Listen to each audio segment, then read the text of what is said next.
I canceled my trip. The look on my wife's face told me everything. Have you ever found out your partner was cheating, not with a broken heart, but with a sudden, icy clarity that made you realize it was time to unleash a corporate-level takedown? That's exactly what happened when I saw my wife's phone, glowing with a message that spelled out betrayal, and in that moment, I knew I wasn't going to be a victim, I was going to be an executioner. I didn't drop the coffee cup. That would have been too cinematic, too wasteful, and honestly, beneath someone who deals with corporate crises for a living. Instead, I stood there at 6:17 in the morning, staring at my wife's iPhone screen glowing on our marble countertop. I was reading what felt like the autopsy report of our marriage while she hummed in the shower upstairs. The message, from a guy named Brock, burned into my retinas. Can't wait to feel you again today at the Grand Hyatt, room 412. Wear that red lingerie I love. And don't forget the perfume that idiot bought you. That idiot was me. Ethan Caldwell. 42 years old. Senior crisis management consultant at one of Seattle's top firms. The guy companies call when they need someone to identify weaknesses and eliminate them without mercy. The irony wasn't lost on me that the biggest security breach in my life had been eating breakfast across from me for the past 10 years, smiling while she planned her exit strategy, using my credit cards and my trust as collateral. I felt something cold settle in my chest. Not pain, exactly. More like the moment right before you execute a perfectly planned corporate takeover. That crystalline clarity where emotion becomes irrelevant and strategy becomes everything. I took a photo of her screen with my phone, placed her device back at the exact angle I'd found it, and sipped my black coffee while my brain started running calculations on asset protection, evidence collection, and the surgical dismantling of the woman who thought she could play me for a fool. When Sarah walked into the kitchen 15 minutes later, wrapped in her silk robe, hair still damp and smelling like lies mixed with expensive body wash, I smiled at her with the same poker face I used during hostile negotiations. She kissed my cheek and started talking about her late meeting with clients from New York, while I nodded along, already mentally cataloging our joint accounts, shared properties, and the prenuptial agreement she'd signed a decade ago when she was too in love to read the fine print. She had no idea that the man making her coffee and asking about her day had already started the countdown to her complete destruction. That every word coming out of her mouth was being recorded, not by my ears, but by my tactical brain that was 3 steps ahead of her amateur hour affair. I watched her drive away in the white Mercedes I bought her last year. And the moment those gates closed behind her, I didn't cry or punch walls or do any of the dramatic things you see in movies about betrayed husbands. I went to war. The drive to my office took 20 minutes through typical Seattle drizzle, but my mind was already running multiple scenarios simultaneously, calculating every possible move and countermove like the chess game this had become. I locked my office door, pulled the blinds, and made 3 phone calls that would change everything. First, to Jake in our cybersecurity division, a former NSA analyst who owed me for getting his sister's DUI charges reduced. Second, to Marcus in financial forensics, who could trace money through corporate shells better than the IRS. And third, to David Brennan, my attorney and the most ruthless divorce lawyer in Washington state, who'd once left a cheating spouse so broke she had to move back in with her parents at age 45. I didn't tell them I was hurt or betrayed or any of that victim mentality garbage, because that's not how you win these situations. You win by treating it like a hostile corporate takeover where emotions are liabilities and cold calculation is the only currency that matters. By noon, I had a complete financial autopsy of my marriage spread across 3 monitors in my office. And it was worse than I'd imagined. So much worse that I actually had to stand up and pace to process the sheer scope of her deception. This wasn't just an affair. This was systematic financial fraud, orchestrated by someone I trusted with access to everything. Sarah hadn't just been sleeping with Brock Miller, the former college quarterback turned car dealership manager who ran his wife's business while pretending he was some alpha male entrepreneur. She'd been funding his entire lifestyle with our money. The bank statements told a story that made my jaw clench. Luxury hotels charging $400 a night, dinners at Daniel's Steakhouse for $300 a pop, a Breitling watch for $8,000 that she'd claimed was a business gift for a client. And most damning of all, a hidden account she'd named Freedom Fund with $45,000 siphoned from our joint savings over the past 8 months. She'd been planning her escape, building her little nest egg, probably fantasizing about running away with her quarterback while I paid for everything like some oblivious ATM machine. The emails Marcus recovered from her cloud backup were even more illuminating. Conversations where she called me boring but useful and told Brock about how I was too focused on work to notice anything and how she deserved passion after being stuck with a robot for 10 years. Every line felt like she was betting against me, assuming I was too stupid or too trusting to ever catch on. And that fundamental miscalculation was going to cost her everything she had and more. I felt my anger crystallize into something pure and focused. That liquid nitrogen cold that comes when you realize someone has violated not just your trust, but the basic terms of your contract. And in my world, contract violations come with severe penalties. Jake came through with something beautiful. Complete access to her text messages, emails, and location data for the past year. All obtained through methods that would never hold up in court, but would absolutely destroy her in the court of public opinion. I watched her digital life unfold like a map of betrayal. Every hotel check-in, every afternoon dentist appointment that was actually a 3-hour session at the Grand Hyatt, every lie she'd told me about working late that was really her in some bar with Brock pretending to be single. There were photos, too. Ones they'd taken in mirrors and hotel rooms. Her wearing lingerie I'd bought her for our anniversary. Him with his shirt off, showing the kind of body that comes from genetics rather than hard work. Both of them looking stupidly happy in that temporary way that affairs always are before reality catches up. But what caught my attention most was a series of emails about Brock's financial troubles, how his wife Victoria was always on his case about money, and how he needed to find new revenue streams to maintain his lifestyle. That's when I understood the full picture. Brock wasn't just sleeping with my wife. He was using her as a bank to cover his failing schemes and expensive habits. And she was too blinded by mediocre sex and the fantasy of being with a real man to see she was being played just as much as I was. The irony was delicious. The scammer getting scammed, the cheater getting cheated. And I was going to make sure they both paid the full price for their stupidity. I called David back and told him to start drafting divorce papers with one specific clause activated, the adultery provision in our prenuptial agreement that would leave Sarah with exactly nothing if I could prove infidelity, which I absolutely could with the mountain of evidence currently filling my hard drives. But I wasn't satisfied with just winning legally. I wanted total victory. The kind where your opponent doesn't just lose, but understands exactly how and why they lost, and how they'll never recover from it. That's when I decided to reach out to Victoria Miller.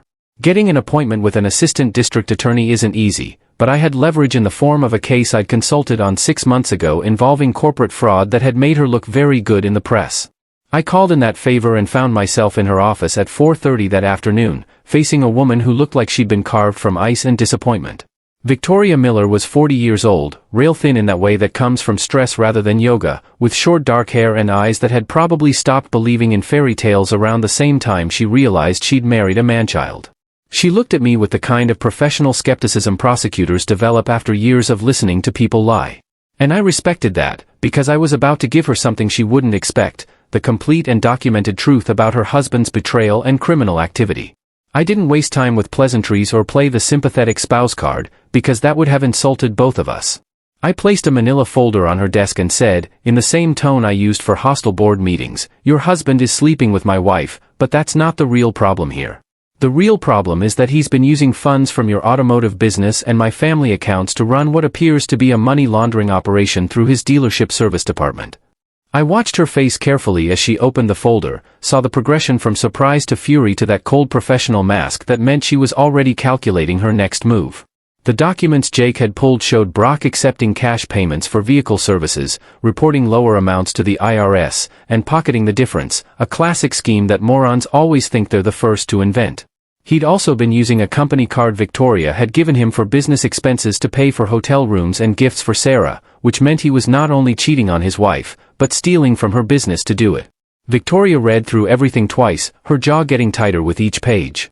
And when she finally looked up at me, I saw something I recognized because I felt it too, that moment when betrayal transforms from emotion into strategy.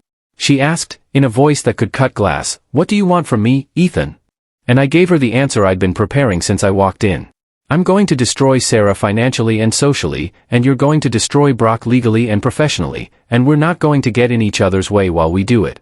She didn't even hesitate before extending her hand. And her grip was firmer than most men I'd done business with, strong enough to leave marks and seal deals that couldn't be broken. We spent the next hour coordinating our separate campaigns, sharing information about bank accounts and hotel records and text messages, building parallel cases that would hit both targets simultaneously and prevent them from warning each other or mounting any kind of defense. Victoria told me something that made me smile despite everything. Brock had been planning to leave her once he'd squeezed enough money out of Sarah, probably figuring he could jump from one meal ticket to another like some kind of professional parasite. The idea that he thought he could manage that transition without getting caught showed the kind of arrogance that comes from a lifetime of getting by on looks and charm rather than actual intelligence. We agreed to move simultaneously in 3 days, giving me time to finish my evidence collection and her time to coordinate with the financial crimes unit she worked with. As I left her office, I felt something I hadn't felt in years, the satisfaction of a perfectly planned operation about to execute, where all the pieces were in place and all the exits were covered, and the targets had no idea what was coming for them. The next 3 days were torture in the best possible way. I had to pretend everything was normal while Sarah continued her affair and her lies, coming home from her business meetings, smelling like hotel soap and telling me about fictional clients with fictional problems. I played along perfectly, asking questions about her made-up day, laughing at her manufactured stories, all while my phone was recording every word for the eventual legal proceedings. I even bought her flowers on Tuesday, expensive roses that made her smile and say, "You're being so sweet lately," not realizing that every kindness was another entry in the ledger of her betrayal that would make the eventual revelation that much more devastating. I watched her text Brock from the bathroom, heard her laugh at whatever stupid thing he'd said, saw her apply the perfume I'd bought her before going to meet him on Wednesday afternoon while supposedly visiting her mother in Tacoma. Every moment she thought she was getting away with it made the trap that much tighter, and I savored it the way you savor a perfectly aged scotch, slowly and with full appreciation for all the complex notes involved. On Wednesday night, she came home glowing and relaxed in that way women do after spending the afternoon in bed with their boyfriends. And she actually had the nerve to initiate sex with me, probably trying to cover her tracks or assuage whatever microscopic guilt she might have felt. I declined, claiming exhaustion from work, and watched her shrug and go to sleep like it didn't matter, like I didn't matter, like our entire marriage was just convenient scenery for her real life that was happening somewhere else. That's when I knew I'd made the right call going scorched earth. Because she didn't just betray me, she'd stopped seeing me as human, just a useful appliance that paid bills and provided cover for her actual existence. Thursday morning, I told her I had a business trip to Portland and would be gone for 2 days. She tried hard not to look too excited, asking if I needed her to drive me to the airport, offering to pack my bag, all while probably already planning how she'd spend both nights at the Grand Hyatt with Brock now that I'd be out of town. I could practically see her mental calculations, figuring she could tell him I was away, and they could have romantic dinners and wake up together like they were a real couple with a real relationship instead of two cheaters living in a fantasy that was about to implode. I made a big show of packing, kissed her goodbye at 6 in the morning, drove to the airport, and then circled back to a hotel near our house, where I spent the day coordinating final details with David, Victoria, and the team of specialists I'd assembled for this operation. At 2 o'clock in the afternoon, Victoria's people hit Brock's dealership with a search warrant for financial records related to tax fraud and money laundering. At 2:15, David filed divorce papers at the courthouse with accompanying motions to freeze all joint accounts. At 2:30, I sent an encrypted email to Sarah's boss that included carefully selected evidence of her using company resources for personal affairs, not mentioning the infidelity, but focusing on the credit card receipts and timesheet discrepancies that showed she'd been billing the company for hours she'd spent in hotels with Brock. The beauty of the timing was that it all happened simultaneously, so none of them had time to warn the others or coordinate any kind of response. They were all too busy dealing with their own individual crises to realize this was a coordinated attack. I sat in that hotel room watching the chaos unfold through a combination of news alerts, text messages from my sources, and the sheer satisfaction of a plan coming together flawlessly. Victoria called me at 3 o'clock to confirm that Brock was in custody for questioning and his accounts were frozen pending investigation. David texted at 3:20 to confirm all joint accounts were locked and Sarah's credit cards were cancelled. And at 4:15, I got a call from an old college friend who worked in Sarah's building security telling me she'd been escorted out by HR with a box of her personal belongings and a letter terminating her employment pending internal review. Everything was burning down around them exactly as I'd planned, and I hadn't even gotten to the best part yet. I drove home slowly, getting there around 6:30, knowing Sarah would arrive shortly after me in whatever state of panic and confusion she'd managed to work herself into. I parked in the garage, went inside, poured myself 3 fingers of bourbon, and sat in the leather chair in our living room with all the lights off except one lamp that created the kind of dramatic shadows you'd see in a film noir. I didn't turn on my phone or check messages because I didn't need to. I knew exactly what was happening and exactly how this was going to play out. Like a chess player who sees checkmate 15 moves ahead and is just enjoying watching the opponent realize their position is hopeless. At 6:45, I heard her key in the lock. Heard her high heels clicking on the marble floor of our entryway. Heard her calling out, "Honey, I'm home," in that fake cheerful voice she used when she was lying. She appeared in the doorway of the living room, wearing the black cocktail dress I'd bought her for our anniversary, the diamond necklace I'd given her last Christmas, looking stunning and poisonous like a beautiful snake that didn't realize it had already been defanged. She stopped when she saw me sitting there in the dark, confusion crossing her face because I should have been in Portland, because her carefully constructed reality was already starting to crack at the edges. "You didn't leave," she said, her voice uncertain in a way I'd never heard before. "Trip cancelled," I replied, without raising my voice, without any emotion at all, just stating a simple fact. "What trip?" she asked, still playing innocent, still thinking she could talk her way through this. "Room 412 at the Grand Hyatt, and dinner with Brock, and your entire future. Everything's cancelled, Sarah." I watched the color drain from her face so fast you could actually see it happening. Watched her hand reach instinctively for her purse where her phone should have provided some kind of lifeline. She pulled it out and stared at the screen that said, "Service suspended." Her fingers moving frantically over buttons that no longer responded to her commands. "Don't bother," I said, my voice cutting through the silence like a knife through paper. "Your phone's been remotely disabled along with your credit cards, your access to our accounts, and your ability to contact anyone who might help you. You're bankrupt, Sarah, financially, professionally, and soon socially. Now sit down." She tried denial first, saying it wasn't what it looked like. That Brock was just a friend who understood her in ways I never did. That they mostly talked about life and feelings and nothing physical had really happened. I let her finish her pathetic performance before I pulled out my phone and airplayed dozens of photos to our television. Her and Brock kissing in hotel hallways, restaurant receipts for meals they'd shared, text messages where she described in explicit detail what she wanted to do to him, bank statements showing $45,000 transferred to an account I'd never authorized. Each image was like a blow, and I watched her deflate with every swipe. Watched her realize that I had documented everything, that there was no way to lie or spin or minimize what she'd done. "You stole $45,000 from our family," I said in the same tone I'd used to read a quarterly earnings report. "You invested it in a loser who lives off his wife's success while pretending to be some kind of entrepreneur." I paused. "By the way, Victoria Miller says, hello. Right now, police are searching Brock's dealership for evidence of money laundering. And his accounts are frozen, pending criminal investigation." She started shaking then, not from cold, but from the realization that this wasn't a fight or a confrontation. This was an execution, and she was already dead. She just hadn't stopped moving yet. I stood up and walked toward her until I was close enough to see the mascara starting to run down her cheeks. Close enough to smell that expensive perfume I'd bought her that she'd worn to meet another man. "Now take off the necklace," I said quietly. "What?" she whispered, her voice breaking. "The necklace, the earrings, the watch, and that dress. Everything you're wearing was purchased with my money, and you violated the terms of our partnership. I'm reclaiming my assets." She stood there looking at me like I'd lost my mind, but I hadn't lost anything except illusions. And I wanted her to understand that every single thing she'd taken for granted was being revoked right now, in real time. This wasn't about sex or power or any of that psychological complexity people assign to moments like this. It was about property rights and contract law and making sure she understood that nothing she had was really hers. It had all been borrowed, and the loan had just been called.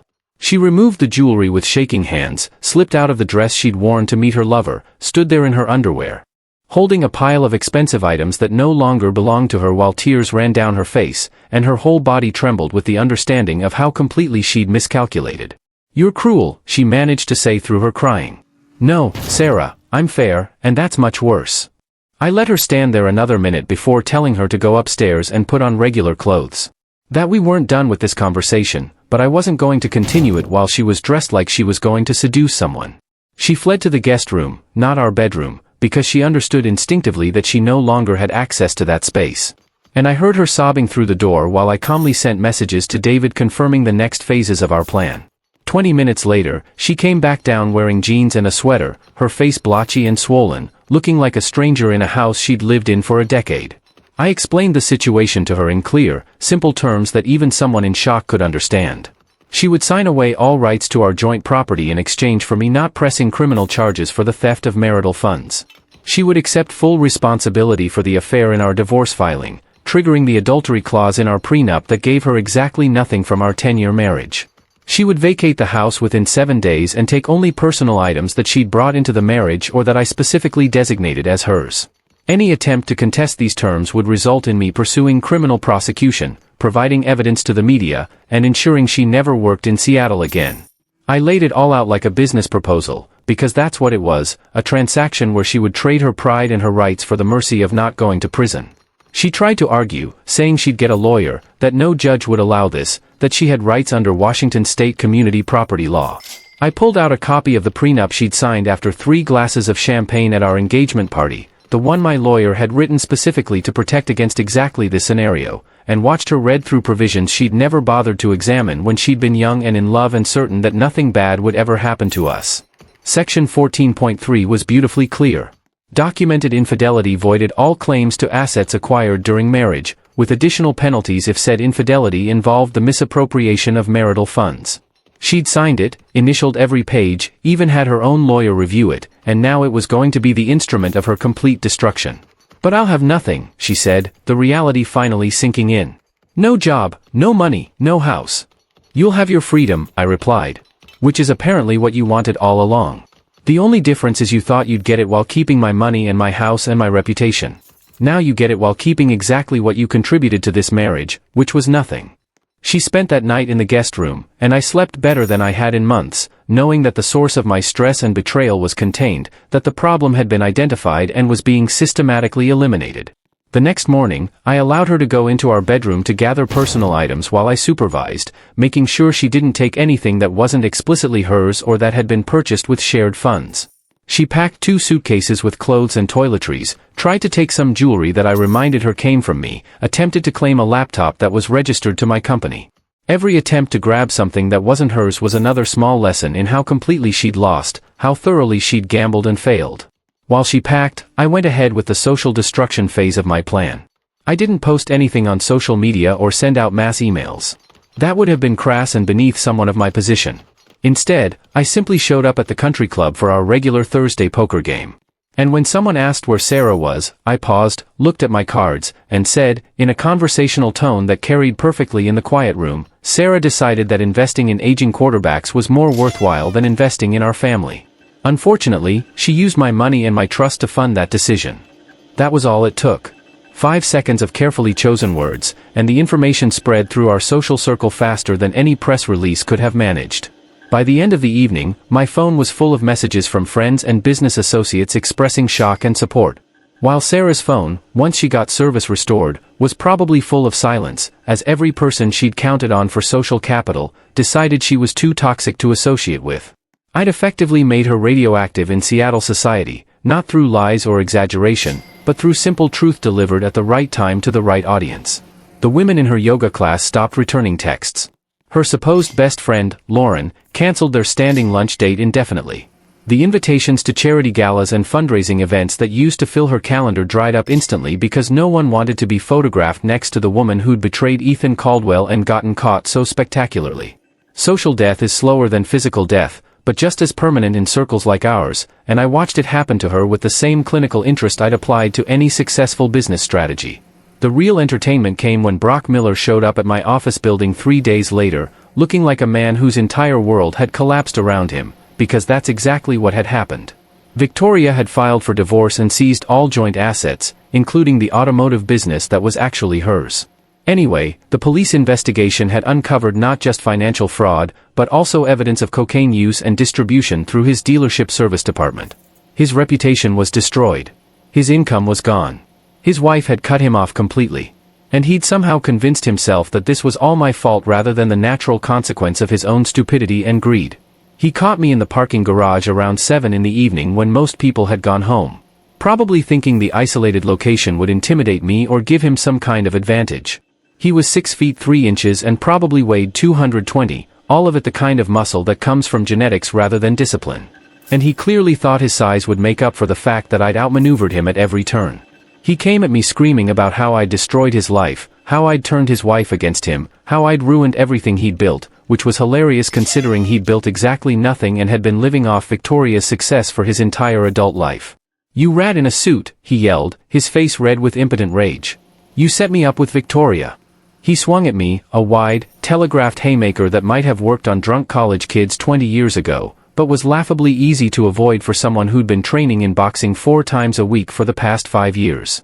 I slipped his punch, stepped inside his guard, and drove a short hook into his liver with enough force to remind him that size means nothing without technique. He folded like a cheap lawn chair, gasping for breath on the oil-stained concrete while I calmly adjusted my cufflinks and looked down at him with the kind of contempt you reserve for insects that have wandered where they don't belong.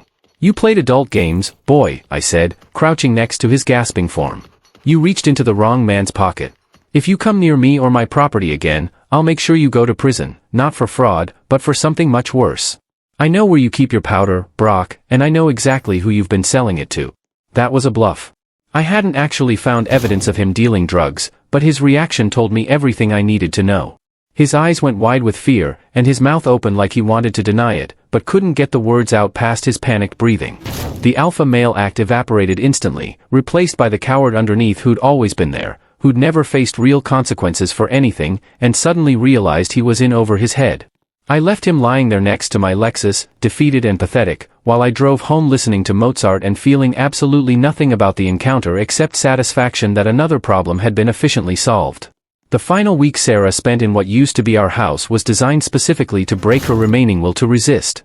I let her stay in the guest room while David prepared the final paperwork. And during that time, I went about my life as if she didn't exist. I went for morning runs at 6, made breakfast in the kitchen while she hid upstairs, took work calls in my home office, had drinks with colleagues after work, and basically demonstrated that her presence or absence made no difference whatsoever to my happiness or routine. It's a psychological technique they use in hostage negotiations called strategic indifference, where you show the other party that they have zero leverage because you genuinely don't care whether they cooperate or not. And it's devastatingly effective on people whose entire sense of self-worth depends on being desired or needed. She tried everything during that week, every manipulation tactic in the book. She cooked elaborate dinners that I ate while reading newspapers and answering emails. She wore revealing clothes that I didn't even glance at because I'd already recategorized her in my mind from wife to pending liability that needed processing. She tried crying at strategic times hoping for sympathy. She tried anger hoping for engagement.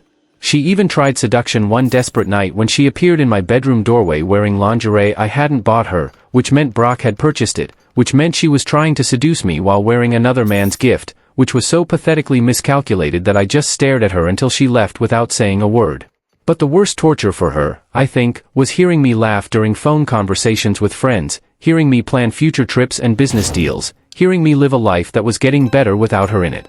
She'd probably imagined I'd be devastated, that I'd beg her to stay, that her leaving would destroy me somehow. But instead, she was watching me thrive while she circled the drain. On day 5, she tried to appeal to our shared history, reminding me of our wedding day in our first apartment, in trips we'd taken together. All the usual emotional blackmail that people attempt when they realize they've made a catastrophic mistake. I let her finish her little speech before responding with a simple question that shut down that line of attack forever. If those memories meant so much to you, why did you steal from me and sleep with a man you clearly didn't even respect? She didn't have an answer because there wasn't one. Just rationalizations and self-serving narratives about deserving happiness and feeling disconnected and all the standard excuses that cheaters tell themselves to avoid accepting responsibility for their choices. I didn't argue with her or try to change her mind because I didn't care what she believed about her own motivations. I only cared about the facts, which were that she'd violated a contract and would now face the contractually specified penalties.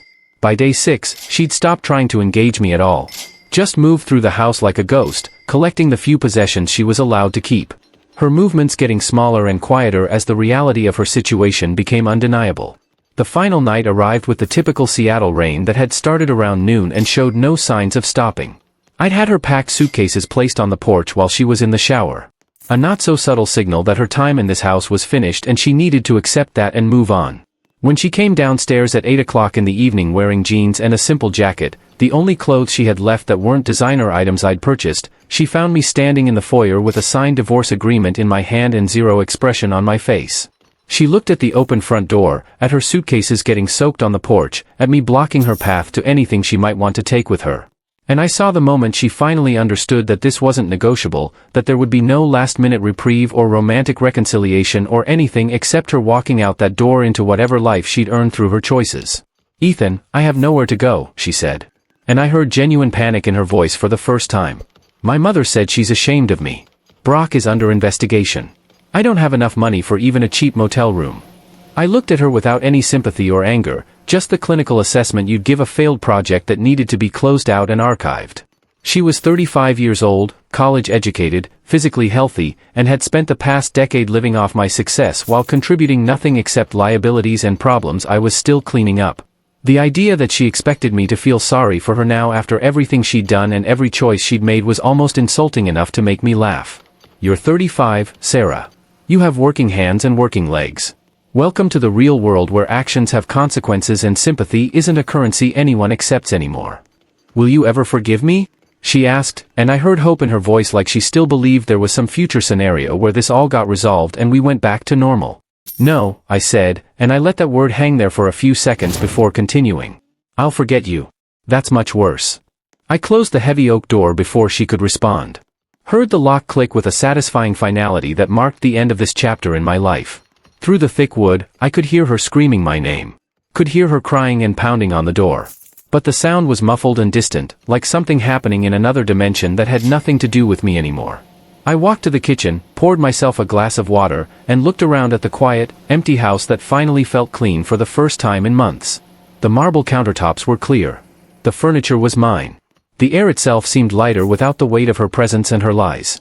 I sat at the breakfast bar where I discovered her betrayal, pulled out my phone and deleted her contact information, blocked her number, removed her from my emergency contacts and my life insurance beneficiaries and every other digital connection that had tied us together. By the time I finished my water, the crying outside had stopped and I heard a car pull up. Probably a ride share she'd called on whatever phone service she'd managed to restore or borrowed from someone still willing to talk to her.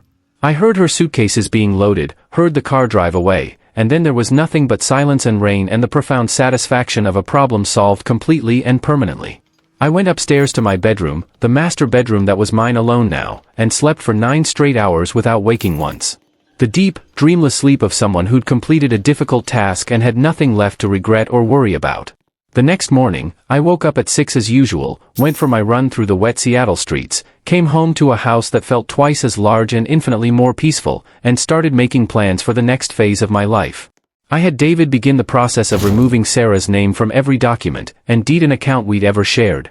I called a designer about remodeling the master bedroom because I didn't want to sleep in a space that had any memory of her in it. I scheduled dinners with 3 different women I'd met through business connections over the years. Attractive, successful women who'd indicated interest before I was married and who I'd politely declined at the time. I wasn't interested in a relationship yet, possibly never would be again. But I was interested in reminding myself that there was an entire world of options out there now, that I wasn't tied to someone who'd seen me as nothing more than a convenient bank account and source of stability. The divorce was finalized 6 weeks later with Sarah signing every document without contest because David had made it very clear that resistance would only make things worse and potentially criminal. She got to keep her personal items, her car that had been in her name before we married, and exactly nothing else. I got the house, the investments, the retirement accounts, the vacation property, and Ben, and my reputation intact because everyone who mattered knew that I'd been the wrong party and had handled it with ruthless efficiency. Victoria Miller sent me a bottle of very expensive scotch with a note that said, simply, "Justice served. Thank you for your assistance," which I took to mean that Brock's legal troubles had resulted in convictions that would keep him occupied for the next 3 to 5 years. Sarah moved to Portland, according to mutual acquaintances, who still occasionally brought her up in conversation before quickly changing the subject when they remembered I didn't discuss her anymore. She was working as a sales associate at a furniture store, living in a studio apartment, driving a car that was 10 years old and had over 100,000 miles on it.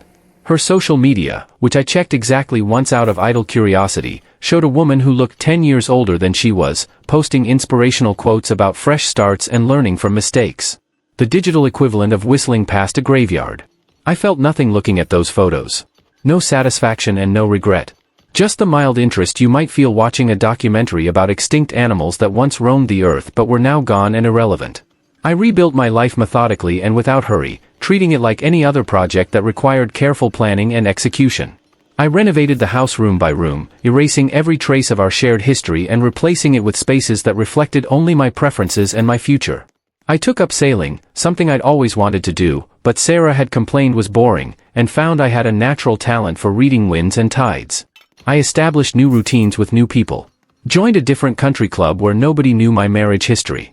Started attending cultural events and charity functions where I was simply Ethan Caldwell, the successful consultant, rather than Ethan Caldwell, the man whose wife had cheated on him.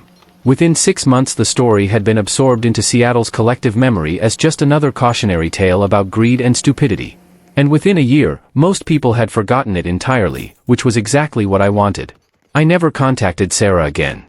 Never drove past her old workplace. Never asked anyone about her life after she left. She'd become what I'd promised she would become, completely forgotten, a closed file in a cabinet I never opened, a problem that had been solved and required no further attention. The anger I'd felt that morning reading her text messages had been processed and converted into action. And once the action was complete, there was nothing left to feel. Some men would probably say, I should forgive her. Or at least understand that people make mistakes and relationships are complicated.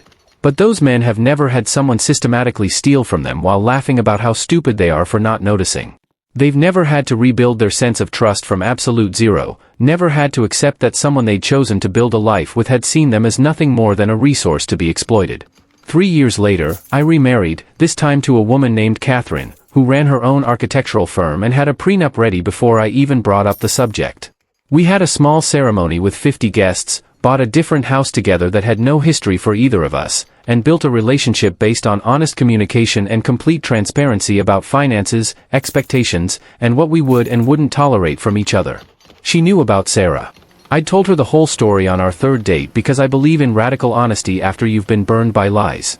And her response had been to nod and say, that's what happens when people underestimate consequences.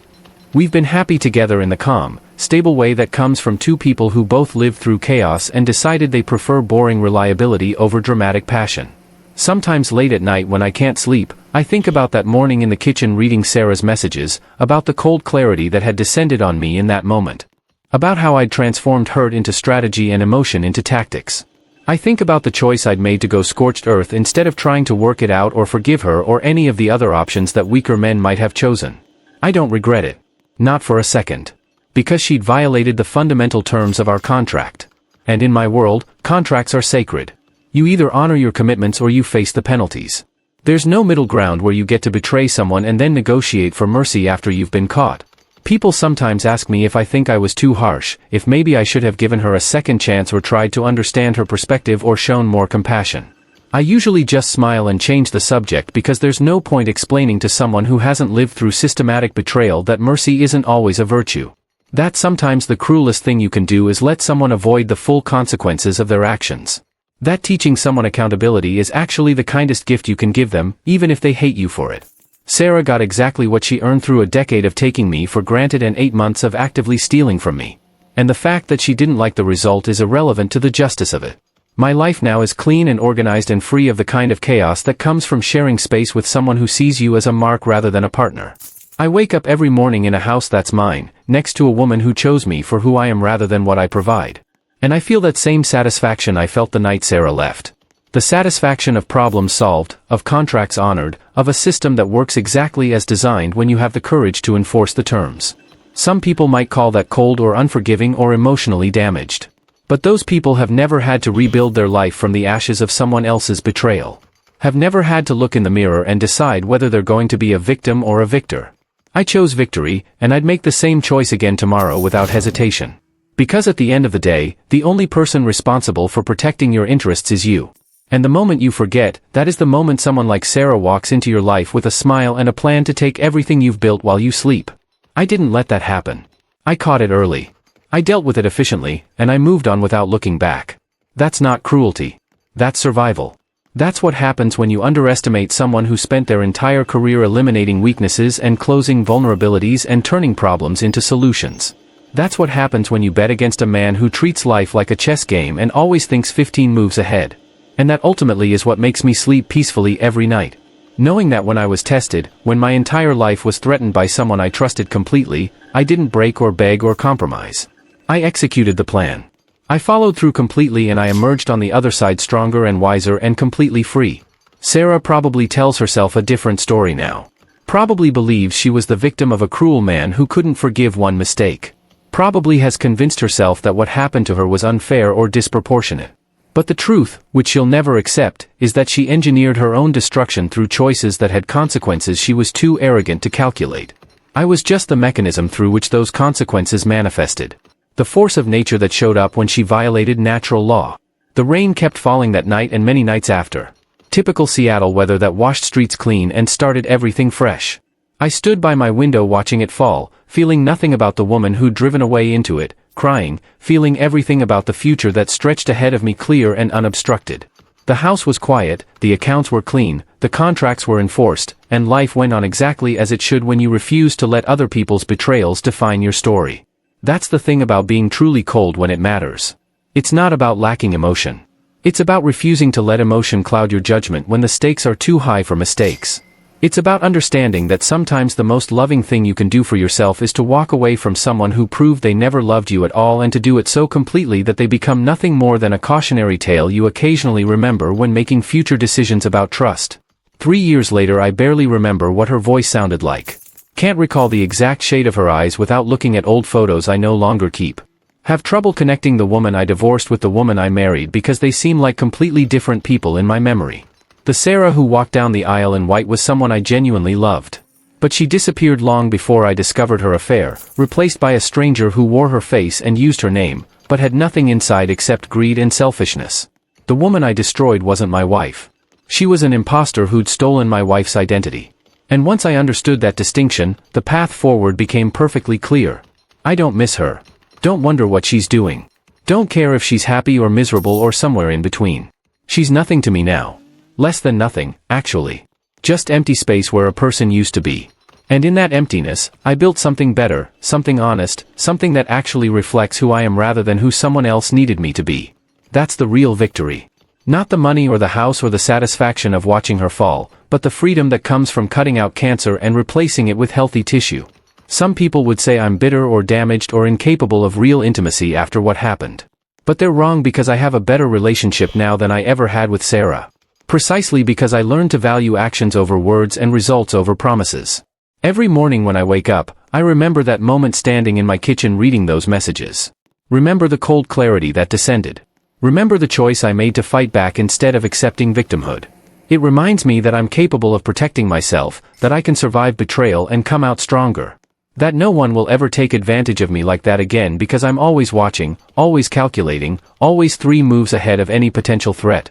Some people might call that paranoid, but I call it learned wisdom. The kind you only get by going through fire and coming out tempered into something stronger than you were before. Catherine understands this about me. Understands that my trust has to be earned and maintained daily. That I'm never going to be the kind of husband who just assumes everything is fine without verification. She doesn't resent it because she has her own boundaries and requirements from her own past experiences. We both bring our scars to the relationship, but we also bring the lessons we learned from getting those scars. And that makes us stronger together than we ever were apart. We don't have the kind of passionate, crazy love that young people think is the height of romance. We have something better. A partnership between 2 equals who respect each other's damage and capabilities, who trust each other because that trust is earned every single day. Who know that love without accountability is just another word for enabling someone to hurt you. That's what I learned from Sarah. That's the gift she gave me, even though she'll never understand it. The knowledge that love isn't enough, that passion fades, that promises mean nothing compared to actions, and that the only person you can truly count on is yourself. Some people would say that's a sad lesson, that it means I've lost faith in humanity or relationships or the possibility of genuine connection. But they're wrong, because acknowledging reality isn't the same as being defeated by it. I still believe in love. I just believe in a smarter, more careful kind of love that comes with contracts and boundaries and consequences for betrayal. I still believe in partnership. I just believe in equal partnerships where both parties contribute and both parties are held accountable for their actions. And I still believe in mercy in its proper place and time, which is never at the expense of justice or accountability or protecting yourself from people who've proven they're willing to hurt you. Mercy for Sarah would have meant enabling her to continue stealing from me, continue lying to me, continue building her exit strategy on my dime until she was ready to leave. That's not mercy. That's cowardice disguised as compassion. And I refuse to be that kind of man. The man I am, the man I chose to be when I discovered her betrayal, is someone who faces problems directly, who acts decisively, who protects what's his without apology or hesitation. That man is still here, still vigilant, still ready to do what needs to be done if anyone else makes the mistake of thinking I'm an easy mark. The story ends not with Sarah crying in the rain, but with me 3 years later, successful and happy and free, living proof that sometimes the best revenge isn't revenge at all, but simply surviving and thriving without the person who tried to destroy you. She thought I needed her, that I'd fall apart without her, that she was somehow essential to my happiness and success. She was wrong about all of it. Wrong about me, wrong about her own value, wrong about what would happen when she finally pushed me too far. And that wrongness, that fundamental miscalculation is what cost her everything she had and everything she thought she'd steal from me on her way out the door.